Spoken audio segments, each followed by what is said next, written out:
الله وبركاته. حامدا ومصليا ومسلما لك الحمد يا الله. الصلاة والسلام عليك يا رسول الله صلى الله عليه وسلم. أما بعد فأعوذ بالله من الشيطان الرجيم.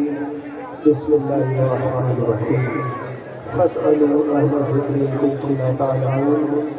وقال النبي عليه الصلاة والتسليم العلم صلاح المؤمن. صدق الله العظيم وصدق رسوله النبي الكريم. ونحن على ذلك لمن الشاهدين والشاكرين والحمد لله رب العالمين. آئیے گفتگو شروع سے پیش کر عرض و معبود سے قبل اللہ کے معبود مصطفیٰ کریم آقا غیب کا نبی صلی اللہ علیہ وسلم کی بارگاہ ناز میں درود پاک کا نذرانہ پیش کرنے اور پڑھیں بآواز بلند اللہ رب محمد صلی اللہ علیہ وسلم راحم عباد محمد صلی اللہ علیہ وسلم صلو علیہ صلاۃ و سلام علیک یا رسول اللہ صلی اللہ علیہ وسلم. یہ کس کا اور سجن کی ذات کی جلوہ نمائی ہے. یہ کس کا اور سجن کی ذات کی جلوہ نمائی ہے کہ تیرا نام سنتے ہی نبی کی یاد آئی ہے. اور مصیبت میں جہاں سوچا تجھے آواز دو آقا. مصیبت میں جہاں سوچا تجھے آواز دو آقا. میری آواز سے پہلے تیری آواز آئی ہے. میری آواز سے پہلے تیری آواز آئی ہے. اور تجھ سے در سے سگ اور سگ سے ہے مجھ کو نسبت. تجھ سے در سے سگ اور سگ سے ہے مجھ کو نسبت. میری گردن میں بھی ہے دور کا ڈورا تیرا. اور اس نشانی کے جو سگ ہے نہیں مارے جاتے. اس نشانی کے جو سگ ہے نہیں مارے جاتے. حشر تک میرے گلے میں رہے پٹا تیرا. حشر تک میرے گلے میں رہے پٹا تیرا. برادران اسلام، آج کی یہ محفل پیرے پیران میرے میران قطب الاقطاب غوث اغواث محبوب سبحانی قطب ربانی شہباز علامتانی سیدنا شیخ عبدالقادر جیلانی رضی اللہ تعالی عنہ کی جانب منسوب ہے. برادران اسلام، میں کوئی بیان خطیب تو نہیں کہ اپنی جادو بیان تقریر سے آپ حضرات کو اپنا دیوانہ بنا سکیں. فقط اتنا ضرور ہے کہ اللہ تبارک و تعالی میری زبان پر کچھ ایسے کلمات جاری فرما دے جو میرے اور آپ کے لیے نفع کا سبب ہے. برادران اسلام، کیونکہ تقریر وہ نہیں کہ میں اپنے ہنر کو آپ حضرات کے سامنے ظاہر کروں. اصل میں تقریر وہ ہے کہ ہزاروں لوگوں میں سے چند لوگوں کے دلوں میں اگر اللہ کا خوف داخل ہو گیا، رسول پاک کی سچی محبت پیدا ہو گئی، اولیاء و صالحین شہداء صدیقین کی سچی عقیدت آ گئی. اصل میں یہی تقریر ہے. ورنہ بہت سارے صاحبان علوم و فنون آئے اور چلے گئے. فصاحت و بلاغت سے لبریز گفتگو ہوئی اور وہ گفتگو ختم ہو گئی. لیکن جن درویشوں قلندروں اور فقیروں نے سادگی کے ساتھ چند ناصحانہ جملے کہے، ان جملوں نے ہماری زندگی میں انقلاب پیدا کیا. آج ہم ان فصیحوں بنی خطیبوں کو یاد نہیں کرتے ہیں بلکہ ان درویشوں قلندروں اور فقیروں کو یاد کرتے ہیں جو ہمارے ظاہر کی سجانے کی بات کم اور ہمارے باطن کی سجانے کی بات زیادہ ہے. برادران اسلام، سیدنا سرکار غوث پاک رضی اللہ تعالی عنہ کو ہم نے صرف کرامتوں والا بزرگ سمجھا ہے. حضرات محترم، سرکار غوث پاک رضی اللہ تعالی عنہ کی زندگی سے ہمیں کیا سبق حاصل کرنا چاہیے؟ ان کے ارشادات و فرمودات پر ہمیں عمل کرنا چاہیے. انہیں کن چیزوں کا پیغام ہمیں دیا ہے، انہوں نے کیا سوچ دی ہے، انہوں نے کیا فکر کی ہے، ان کی سوچ، ان کی فکر اور ان کے پیغام پر ہمیں عمل کرنا چاہیے. برادران اسلام، سرکار غوث پاک رضی اللہ تعالیٰ عنہ ارشاد فرماتے ہیں درست العلم حتی صرت خطبہ. میں علم دین حاصل کرتا رہا یہاں تک کہ اللہ تبارک و تعالیٰ نے کیا تو بنا. برادران اسلام، تو سرکار غوث پاک رضی اللہ تعالیٰ عنہ نے ہمیں یہ پیغام دیا ہے کہ تمام عبادتوں سے پہلے اگر ہمیں کوئی عبادت کرنا چاہیے تو وہ ہمیں دین حاصل کرنا چاہیے۔ برادران اسلام، پیغمبر اعظم صلی اللہ تعالیٰ علیہ وسلم ارشاد فرماتے ہیں طلب العلم فریضۃ علی کل مسلم و مسلمہ، علم دین حاصل کرنا تمام مرد اور عورت پر فرض ہے۔ اور اسی حدیث پاک کی شرح میں بر صغیر کا عظیم محقق الاطلاق شیخ محقق شاہ عبدالحق محدث دہلوی رحمۃ اللہ تعالیٰ علیہ اپنی کتاب اشیاء الجماعت میں فرماتے ہیں کہ جب بندہ دائرہ اسلام میں داخل ہوا تو اللہ تبارک و تعالیٰ کی وحدانیت کا علم حاصل کرنا اس پر فرض ہو گیا۔ اسی طرح سے رسولوں کی رسالت کا علم حاصل کرنا اس پر فرض ہو گیا۔ اسی طرح سے نبیوں کی نبوت کا علم حاصل کرنا اس پر فرض ہو گیا۔ اور آگے ارشاد فرماتے ہیں کہ جب نماز کا وقت داخل ہوا تو نماز کے جو مسائل ہیں ان مسائل کا سیکھنا فرض عین ہو گیا، یعنی واجبات نماز کیا کیا چیزیں ہیں، فرائض نماز کیا کیا چیزیں ہیں، ان تمام مسائل کا سیکھنا اس پر فرض ہو گیا۔ اور فرماتے ہیں کہ بندہ جب صاحب نصاب ہوا تو زکوٰۃ کے مسائل کا سیکھنا فرض ہو گیا۔ اور فرماتے ہیں جب بندہ صاحب استطاعت ہوا تو حج کے مسائل سیکھنے فرض ہو گئے کہ مناسک حج کیا کیا چیز ہے، فرائض حج کیا کیا چیز ہے، واجبات حج کیا کیا چیز ہے، ان تمام علوم کا سیکھنا اس پر فرض عین ہو گیا۔ اور آگے ارشاد فرماتے ہیں اگر کوئی رشتہ اس دیوار میں داخل ہونا چاہتا ہے تو مرد و عورت کے درمیان کے جو مسائل ہیں ان تمام مسائل کا سیکھنا اس پر فرض عین ہو گیا۔ برادران اسلام اور میرے اعلیٰ حضرت فتاوی رضویہ شریف میں ارشاد فرماتے ہیں کہ بندہ جس حالت میں ہے ان تمام حالت کا علم سیکھنا اس پر فرض عین ہو گیا، یعنی غسل کے مسائل سیکھنا اس پر فرض عین ہے، اسی طرح سے وضو کے مسائل سیکھنا اس پر فرض عین ہے، اسی طرح سے کوئی اجیر ہے اجرت کرنا چاہتا ہے، مزدوری کرنا چاہتا ہے تو اجرت اور مزدوری کے مسائل کا سیکھنا اس پر فرض عین ہو گیا۔ اسی طرح سے کوئی مزارع ہے زراعت کھیتی اور کسانی کرنا چاہتا ہے تو کھیتی اور کسانی کے متعلق جو جو مسائل ہیں ان تمام مسائل کا سیکھنا اس پر فرض عین ہو گیا۔ برادران اسلام، تو سرکار غوث پاک رضی اللہ تعالیٰ عنہ کی زندگی سے ہمیں سبق حاصل کرنا چاہیے کہ جن کا جشن منانے کے لیے ہم اور آپ یہاں پر جمع ہوئے ہیں۔ ارے سرکار غوث پاک رضی اللہ تعالیٰ عنہ 18 سال کی عمر میں علم دین سیکھنے کا ارادہ کرتے ہیں۔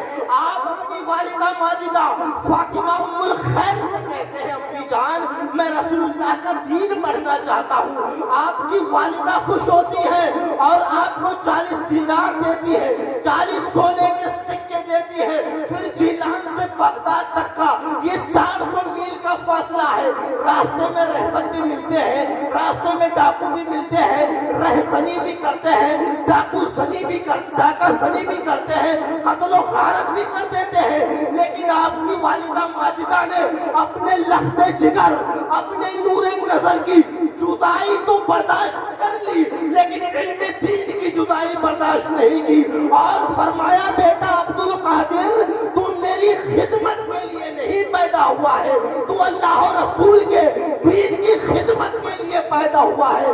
بیٹا جا بیٹا عبدالقادر، بات جسم تیری اور میری ملاقات نہیں ہوگی، تیری میری ملاقات میدان محشر میں ہوگی۔ برادران اسلام، تو سرکار غوث پاک رضی اللہ تعالیٰ عنہ بغداد شریف میں مدرسہ نظامیہ میں علم دین حاصل کرنے کے لیے جاتے ہیں۔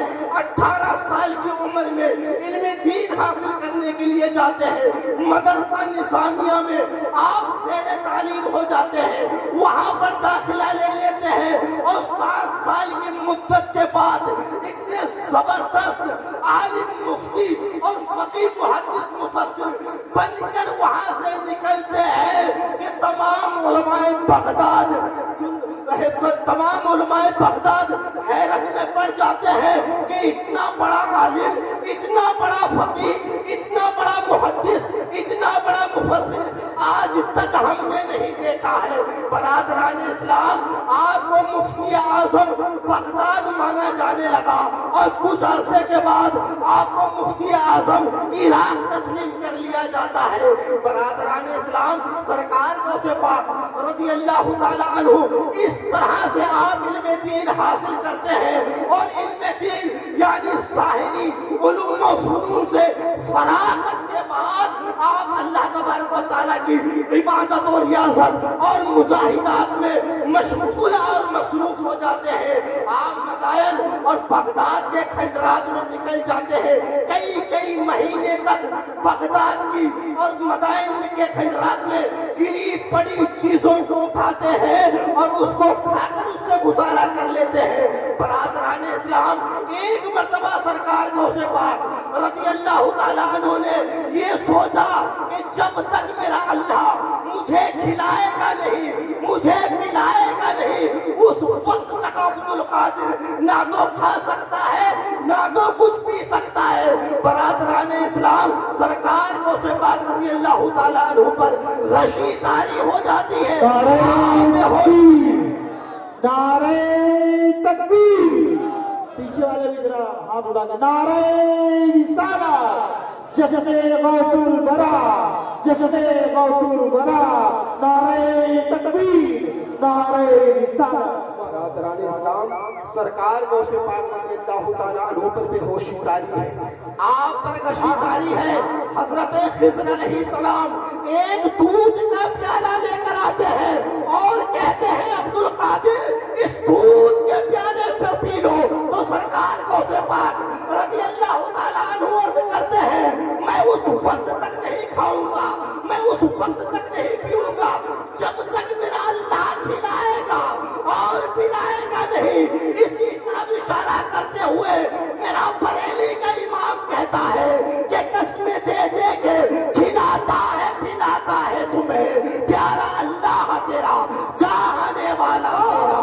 برادران تکبیر، نعرہ رسالت، نعرہ غوثیت، فیضان غوث اعظم، مسلک اعلیٰ حضرت علامہ مفتی عمران صاحب قبلہ۔ یہ شان ہے سیدنا سرکار غوث پاک رضی اللہ تعالیٰ عنہ کی۔ آج ہمارا بچہ کہتے امی جان میں علم دین حاصل کرنا چاہتا ہوں تو ماں کی پیشانی چہرے پر 12 بجنے لگ جاتے ہیں۔ آج بیٹا کہتے ابو جان میں علم دین حاصل کرنا چاہتا ہوں تو باپ کے چہرے پر 12 بجنے لگ جاتے ہیں، اس کی پیشانی پر بل آنے شروع ہو جاتے ہیں۔ اچھا تو ابھی سے علم دین حاصل کرے گا، تو ابھی سے اپنے چہرے پر داڑھی رکھ لے گا تو عالم بن کے کرے گا کیا؟ تو مفتی بن کے کرے گا کیا؟ تو حافظ بن کے کرے گا کیا؟ تو قاری بن کے کرے گا کیا؟ برادران اسلام، اب یہ باتیں نسلوں میں منتقل ہو رہی ہے۔ کوئی بھی شخص اپنے بچے کو حافظ بنانے کے لیے تیار نہیں ہے، کوئی بھی شخص اپنے بچے کو حافظ و قاری، عالم و مفتی بنانے کے لیے تیار نہیں ہے۔ برادران اسلام، ہمارے اندر یہ تما اور یہ لالچ اور یہ حرص رہتا ہے کہ میرا بچہ اگر صاحب کو قرآن پاک کا ناظرہ مکمل کر کے اگر اس کی خوشی لہانی کے ساتھ نعت پاک مصطفیٰ پڑھنے لگا تو یہی ہمارے لیے سب سے بڑی بات ہے، یعنی ہم اس کو عالم سمجھنے لگتے ہیں، ہم اس کو حافظ و قاری، عالم و مفتی سمجھنے لگتے ہیں۔ برادران اسلام، یاد رکھیے گا دین عالموں سے بچے گا، شاعروں سے نہیں بچے گا۔ برادران اسلام، کیونکہ شاعر اگر علم غیب مصطفیٰ پر اگر بحث ہونے لگے تو آپ مجھے بتائیے گا شاعر کیا دلیل دے گا؟ نور والا آیا ہے، نور لے کر آیا ہے، یہی کہے گا نا۔ لیکن یہی مفتیان نظام، یہی علماء کرام علم غیب مصطفیٰ صلی اللہ تعالیٰ علیہ وسلم پر اور نور مصطفیٰ پر دلائل و براہین حوالہ جات کے انبار لگائیں گے۔ برادران اسلام، تو آپ اپنے بچوں کو عالم دین بنائیں، آپ اپنے بچوں کو مفتیان نظام بنائیں۔ برادران اسلام، کیونکہ علم بہت بڑی طاقت کا نام ہے۔ میرے آقا ارشاد فرماتے ہیں علیکم بالعلم فإن العلم قوة، علم دین حاصل کرو کیونکہ علم طاقت کا نام ہے۔ علیکم بالعلم فإن العلم نور، علم دین حاصل کرو کیونکہ علم روشنی کا نام ہے۔ برادران اسلام، میرے آقا نے ارشاد فرما دیا العلم سلاح المومن، علم مومن کا ہتھیار ہے۔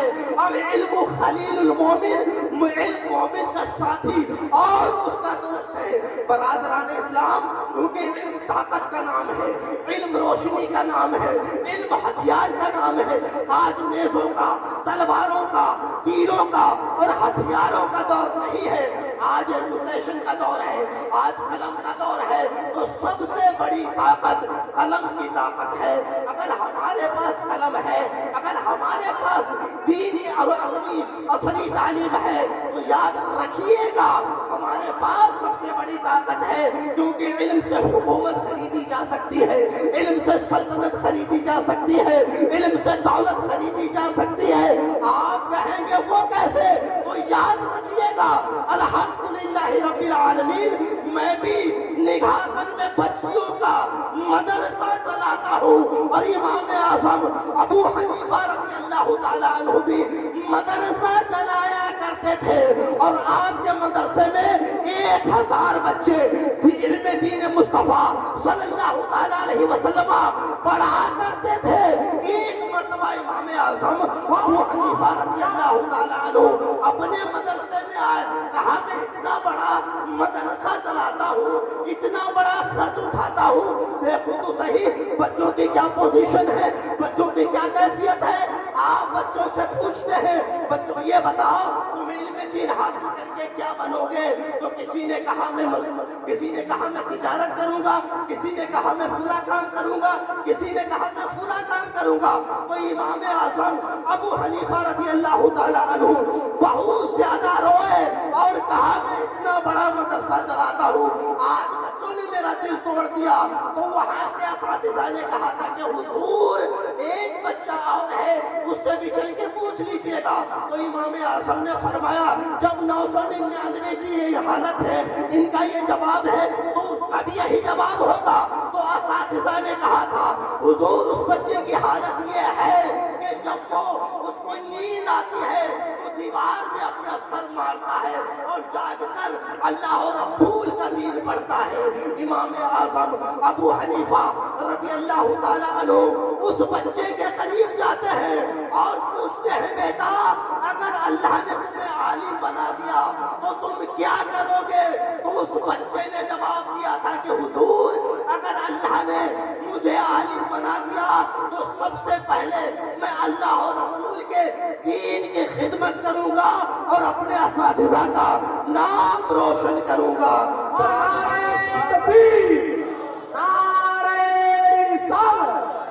مسلک اعلیٰ حضرت فیضان غوث اعظم حضرت علامہ مفتی عمران صاحب قبلہ۔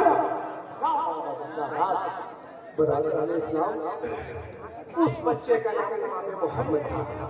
حضرات محترم، وہ امام محمد جن کو علم کی گٹھری کہا جاتا ہے، حضرت امام اعظم ابو حنیفہ بہت زیادہ خوش ہوئے اور امام محمد کا ہاتھ پکڑا، اپنے گھر لے گئے اور فرمایا کہ پڑھیں گے تو سارے، لیکن تم میرے لیے اکیلا ہی کافی ہے۔ برادران اسلام، امام اعظم امام محمد کو اپنے گھر لے جاتے ہیں اور دستور کے مطابق آپ کو 5 آنا دیتے ہیں اور کہتے ہیں بیٹا جاؤ بازار سے سبزی خرید لاؤ۔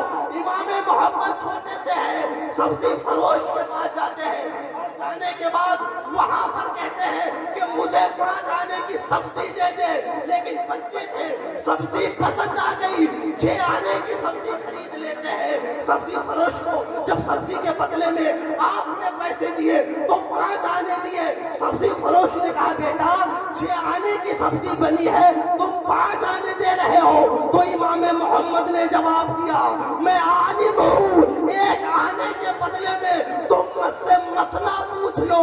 تو سبزی فروش نے کہا اگر ایسے ہی میں مسئلے پوچھتا رہا سبزی کے عوض میں تو میرا گھر کیسے چلے گا، میرے بال بچوں کا پیٹ کیسے پلے گا؟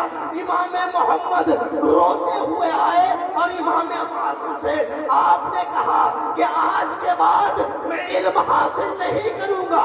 امام اعظم نے فرمایا کیوں؟ تو آپ نے کہا کہ جس علم سے میں 1 آنے کی سبزی نہیں خرید سکتا، اس علم سے میں اللہ اور رسول کے دین کی خدمت کیسے کروں گا؟ تو امام اعظم نے فرمایا تھا، تاریخی جملہ دیا تھا بیٹا علم سبزی کی دکان پر نہیں آزمایا جاتا، علم آزمانے کا وقت آئے گا آزما لینا۔ برادران اسلام اب وقت نے کروٹ بدلی، اب وہ وقت بھی آ گیا کہ امام اعظم کا انتقال ہو گیا، امام محمد کا دور آیا، آپ جنگلات کی طرف نکل جاتے ہیں، اللہ تبارک و تعالیٰ کی عبادت اور ریاضت کرنے لگتے ہیں اور ایک بھوس کا چھپر ڈال لیتے ہیں۔ اور اسی زمانے میں خلیفہ ہارون رشید نے اپنی بیوی زلیخا کو طلاق دے دی تھی اور کہا تھا کہ اگر سورج غروب ہونے سے پہلے تو میری حکومت میری سلطنت سے باہر نہ ہوئی تو تجھے طلاق۔ اس وقت تمام مفتیان اسلام کو علماء کرام کو بلایا گیا کہ مسئلہ بتا دیجئے، کوئی ایسی صورت بتا دیجئے کہ میری بیوی زبیدہ پر طلاق واقع نہ ہو۔ تمام علماء و مشائخ نے، فقہاء نے، مفتیان اسلام نے یہ فتویٰ صادر کر دیا، جاری کر دیا کہ تیرے پاس کوئی ایسی سواری نہیں ہے کہ شام کا سورج غروب ہونے سے پہلے تیری بیوی زبیدہ کو تیری حکومت اور سلطنت سے باہر کر دے۔ تو وہاں پر ایک بزرگ بیٹھے ہوئے تھے، انہوں نے کہا حضور اگر اجازت ہو تو میں ایک عالم کو جانتا ہوں، وہ اس مسئلے کا حل اس کے پاس ضرور ہوگا۔ تو بادشاہ نے کہا جلدی جاؤ اور اس عالم کو میرے پاس لایا جائے۔ وہ بزرگ جاتے ہیں، امام محمد کو سلام کرتے ہیں، پورا واقعہ اور ماجرا بیان کرتے ہیں۔ امام محمد نے فرمایا عالم ہوں ایسے نہیں جاؤں گا، عالم کا بھی مرتبہ ہوتا ہے، اس کا بھی مقام ہوتا ہے۔ امام محمد نے فرمایا میری کچھ شرطیں ہیں، پہلی شرط یہ ہے کہ جو قالین بادشاہ کے محل میں بچھتی ہے وہ میری جھوپڑی سے بادشاہ کے تخت تک بچھائی جائے، اور دوسری شرط میری یہ ہے کہ جس گھوڑے پر بادشاہ سوار ہوتا ہے اس گھوڑے پر مجھے سوار کیا جائے۔ میری تیسری شرط یہ ہے کہ جو رعایا اور وزرا بادشاہ کے گھوڑے کی زین اور لگام پکڑ کر چلتے ہیں، آج بادشاہ میرے گھوڑے کی زین اور لگام پکڑ کر چلے گا۔ برادران اسلام قالین بچھا دی گئی، رعایا کو جمع کر دیا گیا، بادشاہ گھوڑے کی لگام پکڑ کر لایا، امام محمد کو سوار کیا گیا۔ آج دنیا دیکھ رہی ہے کہ بادشاہ نیچے ہے، عالم دین گھوڑے پر سوار ہے۔ آج دنیا دیکھ رہی ہے کہ رعایا نیچے ہے، وزیر نیچے ہے، حکومت نیچے ہے، سلطنت نیچے ہے، دولت نیچے ہے، عالم دین گھوڑے پر سوار ہے۔ تو سیدھا پھٹا پرانا لباس پہن کر، پھٹا ہوا امامہ شریف باندھ کر، پیروں میں ٹوٹی ہوئی چپلیں پہن کر امام محمد گھوڑے پر سوار ہے، اب محل میں داخل ہوتے ہیں۔ بادشاہ نے کہا حضور آپ کی شرطیں پوری کر دی، مسئلہ بتا دیجئے گا۔ امام محمد نے فرمایا ابھی 2 شرطیں اور ہیں۔ پہلی شرط یہ ہے کہ جو تاج تیرے سر کی زینت بنتا ہے وہ تاج میرے سر پہ رکھا جائے، اور دوسری شرط یہ ہے کہ ساری حکومت، سلطنت اور دولت میرے نام کر دی جائے۔ بادشاہ نے 1 منٹ سوچا، تاج سر پہ رکھ دیا، حکومت، دولت اور اور سلطنت امام محمد یعنی عالم دین کے نام کر دی. کہا حضور مسئلہ بتا دیجئے اب کیا ہونا تھا کہ امام محمد نے ڈائری نکالی. ڈائری نکال کر آپ نے وہ جملے پڑھے اور بہت زیادہ روئے. آپ نے تخت نیچے آپ نے تخت سے اتر گئے. آپ نے تاج بادشاہ کو دے دیا. آپ نے حکومت بادشاہ کو دے دی. آپ نے سلطنت بادشاہ کو دے دی. تو بادشاہ نے کہا حضور اپنی مرضی سے دیا تھا. امام محمد نے فرمایا ارے اپنی خوشی سے تجھے واپس کر دیا. ارے تاج لے اور حکومت سے مقصود نہیں تھا. ارے استاد کے جملے آزمانا مقصود تھا کہ جو استاد نے کہا تھا کہ سبزی کی دکان پر علم سبزی کی دکان پر آزمایا نہیں جاتا. علم آزمانے کا وقت آئے گا آزما لینا. برادران اسلام اب کیا ہونا تھا. امام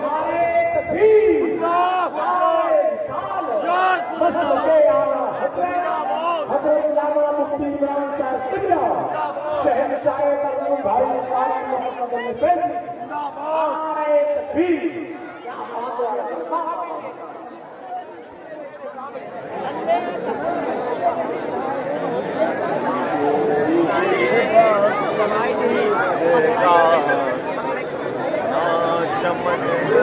برادران اسلام جلسوں کی حرمت کو اس کے تقدس کو پامال نہ کریں بلکہ اطمینان و سکون کے ساتھ اور عاجزی کی ساری خاکساری اور مسکنت کے ساتھ آپ اللہ رسول کے پیغام اس کے ارشاد اور اس کے خدمات کو آپ حضرات سماعت کریں. برادران اسلام کمیٹی والوں ماحول کائے خراب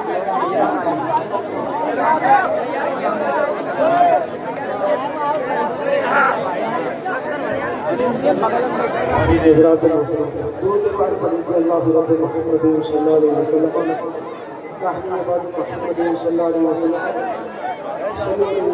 صلی اللہ علیہ رسول اللہ پیار ہوتا ہے حضرات کا جگہ ہے میں بھی باہر سے آیا ہوں اور مجھے تاخیر کے ساتھ دکھایا گیا ہے تو میں بھی اپنے وقت پہ ہی دوں گا. دیکھیے ہمارا اللہ رسول کے پیغام تو آپ تک پہنچا دینا ہے. دین کی جو باتیں ہیں اور جو ضروریات دین کی جو باتیں ہیں وہ آپ حضرات تک پہنچا دینا. عمل کریں یا نہ کریں آپ حضرات کی مرضی ہے. حضرات محترم دیکھیے تو امام محمد رحمت اللہ تعالیٰ علیہ نے دولت حکومت سلطنت تاج و تخت کو واپس کر دیا. بادشاہ نے کہا تھا کہ حضور میں نے اپنی خوشی سے دیا تھا. امام محمد نے فرمایا ارے میں نے بھی اپنی خوشی سے واپس کر دیا.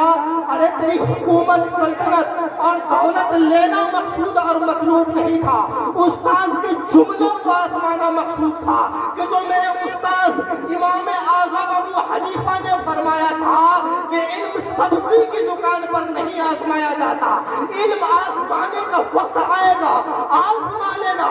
آج میں نے اپنا علم آزما لیا ہے تو اب خلیفہ ہارون رشید نے کہا کہ حضور مسئلہ بتا دیجئے. سورج غروب ہونے کو آیا ہے تو امام محمد نے فرمایا اپنی بیوی زبیدہ کو مسجد میں لے جا کے بٹھا دے. سورج غروب ہو جانے کے بعد اسے مسجد سے باہر لے آنا. تیری بیوی پر طلاق واقع نہیں ہوگی. ارے ہوگی تیری حکومت ہوگی تیری سلطنت لیکن مسجد پر کسی کی حکومت نہیں ہے. مسجد کسی کی سلطنت میں داخل نہیں ہے. برادران اسلام دیکھا کہ علم سے حکومت خریدی جا سکتی ہے. علم سے سلطنت خریدی جا سکتی ہے. علم سے دولت خریدی جا سکتی ہے. برادران اسلام تو خود بھی عالم بنے اپنے بچوں کو بھی عالم بنائے اپنی بچیوں کو بھی عالمہ فاضلہ قاریہ اور مفتیہ ضرور بنائیے گا. میں یہ کہتا ہوں آپ کے بچے پڑھے یا نہ پڑھے لیکن آپ کی بیٹی ضرور پڑھنی چاہیے. ہمارے بیٹے اگر جاہل رہ گئے تو کام چل جائے گا، لیکن ہماری بیٹیاں، ہماری بچیاں اگر جاہلہ رہ گئی تو کام چلنے والا نہیں ہے۔ جس گھر میں وہ دلہن بن کے جائے گی، جس گھر میں اس کی شادی ہوگی، آپ 10 لاکھ نہیں، آپ 20 لاکھ کا زیور اس کو دے دیجئے گا، آپ 5 لاکھ نہیں، آپ 7 لاکھ کا فرنیچر اس کو دے دیجئے گا، آپ کو 5-10 لاکھ نہیں، آپ 20 لاکھ کی اس کو گاڑی دے دیجئے گا، لیکن اگر اس کو علم کی دولت سے آپ نے آراستہ نہیں کیا ہے، علم کی زینت سے اس کو آپ نے پیراستہ نہیں کیا ہے، تو یاد رکھیے گا وہ اپنی سسرال کو اکیلے جہنم بنانے کے لیے کافی ہوگی، کیونکہ اس کا برین شارپ، اس کا برین واش ہے، اس کا دماغ خالی ہے، اس کو پتہ ہی نہیں ہے کہ فاطمہ الزہرا رضی اللہ تعالیٰ عنہا کا کلچر کیا ہے، اس کو پتہ ہی نہیں ازواج مطہرات امہات المومنین نے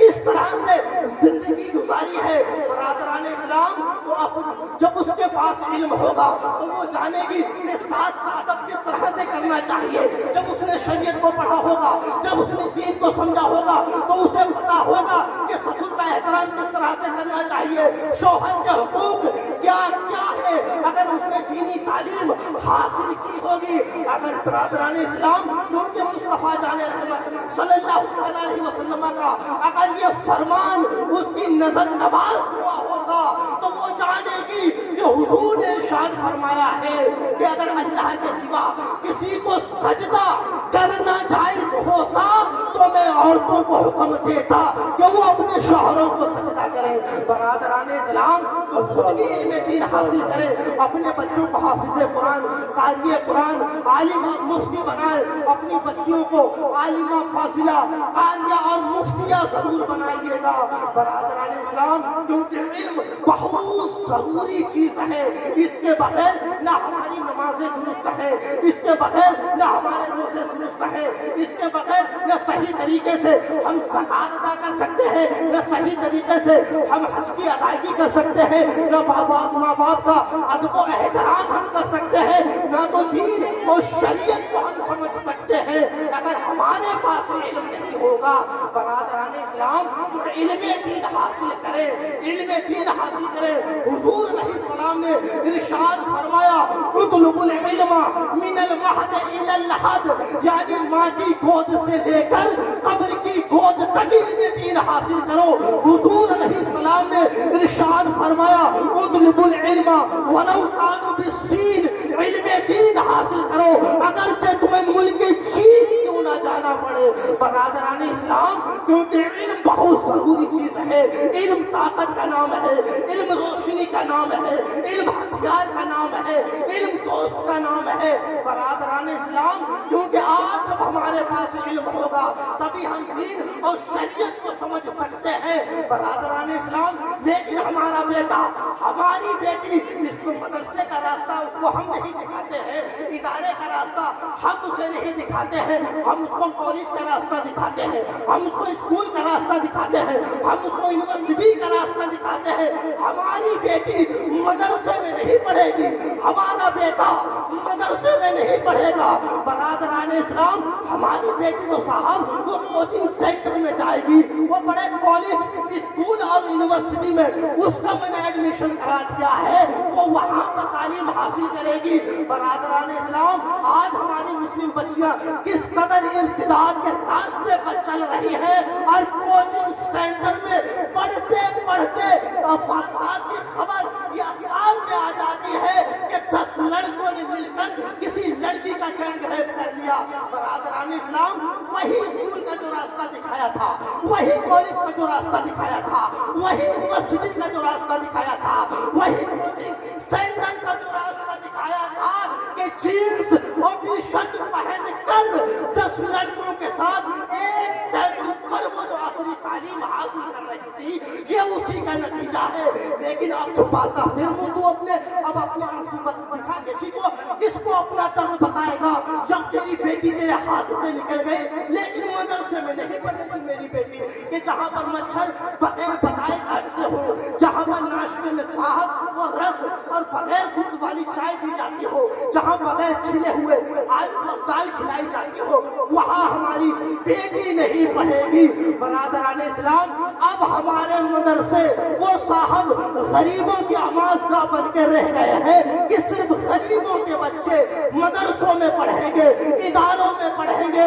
امیر اپنے بچوں کو تو پہلی بات عالم بنانا پسند نہیں کرتے ہیں، حافظ و قاری عالم و مفتی بنانا نہیں پسند کرتے ہیں۔ برادران اسلام امیر کب چاہے گا کہ میرا بیٹا ایسی جگہ پر پڑھے کہ جہاں پر بغیر بتائے مچھر کاٹتے ہو؟ میرا بیٹا تو صاحب وہ جگہ پر پڑھے گا کہ جہاں پر فرش میں ماربل اور ٹائل لگی ہوئی ہو۔ میرا بیٹا تو وہاں پر پڑھے گا کہ جہاں پر اے سی ہو، جہاں پر کولر ہو۔ برادران اسلام اگر ہمارے مدرسے مضبوط ہو گئے، ہمارے مدرسے مستحکم ہو گئے، ہم نے اپنے مدرسوں کو ماڈرن اور لگژری بنا دیا، تو یاد رکھیے گا جہاں آج غریبوں کے بچے پڑھ رہے ہیں وہاں امیروں کے بھی بچے علم دین حاصل کریں گے۔ وہ انگریزوں کا غلام بنانا پسند نہیں کرے گا، وہ چاہے گا میرا بیٹا دینی تعلیم دینی مدرسے میں حاصل کرے۔ برادران اسلام میں یہ کہتا ہوں کہ 50 غریب کا بیٹا اگر کسی مسجد کا امام ہو وہ کام نہیں کر سکتا جو ایک امیر کا بیٹا مسجد کا امام ہو کر کام کر سکتا ہے۔ برادران اسلام کیونکہ غریب اگر کوئی مسجد کا امام ہوگا تو اسے خوف ہوگا کہ میرے پیچھے آوان و انصار کی جماعت نہیں ہے، میرے پیچھے لاٹھی ڈنڈا لے کر کھڑا ہونے والا نہیں ہے، میرا کوئی مددگار نہیں ہے، میرا کوئی پرسان حال نہیں ہے۔ اگر وہیں پر اللہ کی قسم اگر امیر کا بیٹا مسجد کا امام ہوگا تو لوگ اس سے ڈریں گے۔ اگر وہ کسی کو شراب پیتے ہوئے دیکھے گا، اگر وہ کسی کو جوا کھیلتے ہوئے دیکھے گا تو گریبان پکڑ کر وہ 50 جوتے لگائے گا۔ اگر کوئی جوا کھیلے گا 2 دن سمجھائے گا، تیسرے دن نہیں باز آیا نہ مانا تو اس کو پکڑ کر وہیں پہ 2 جوتے لگائے گا۔ جس راستے سے گزر جائے گا تو اس کو دیکھ کر لوگ راستہ چھوڑ دیں گے۔ وہ صاحب جمعے کے خطاب میں وہ اعلان کرے گا اگر کل سے آپ لوگ فجر کی نماز میں شامل نہ ہوئے تو آپ کو ڈنڈا لے کر جماؤں گا، لاٹھی لے کر جماؤں گا، تو اذان ہونے سے پہلے ہی مسجد کھل جائے گی فجر میں۔ برادران اسلام کیونکہ وہ مکھیا کا بیٹا ہے، زمیندار کا بیٹا ہے، امیر اور دولت مند کا بیٹا ہے۔ برادران اسلام لوگ اس سے ڈریں گے، تو ہمیں چاہیے امیروں کو بھی چاہیے غریبوں کو بھی چاہیے اپنے بیٹوں کو حافظ قرآن حافظ قرآن اور عالم دین بنائے، اور ساتھ ہی ساتھ اپنی بچیوں کو عالمہ فاضلہ قاریہ مفتیہ ضرور بنائیے گا۔ برادران اسلام اور ایسے مدرسے میں ان کا ایڈمیشن اور داخلہ کرائیے گا جہاں پر باضابطہ درس نظامی کی مکمل تعلیم دی جاتی ہو۔ برادران اسلام آپ کے نگاہن میں اس فقیر قادری کا ایک مدرسہ چل رہا ہے جس میں تقریباً 50 سے زائد بچیاں علم دین حاصل کر رہی ہیں۔ تو آپ اپنے بچوں کو بھی عالمہ فاضلہ قاریہ مفتیہ بنائیں اور اپنے بچوں کو عالم فاضل قاری اور مفتی بنائیں اور خود حاصل کریں۔ استغفر اللہ ربی ربی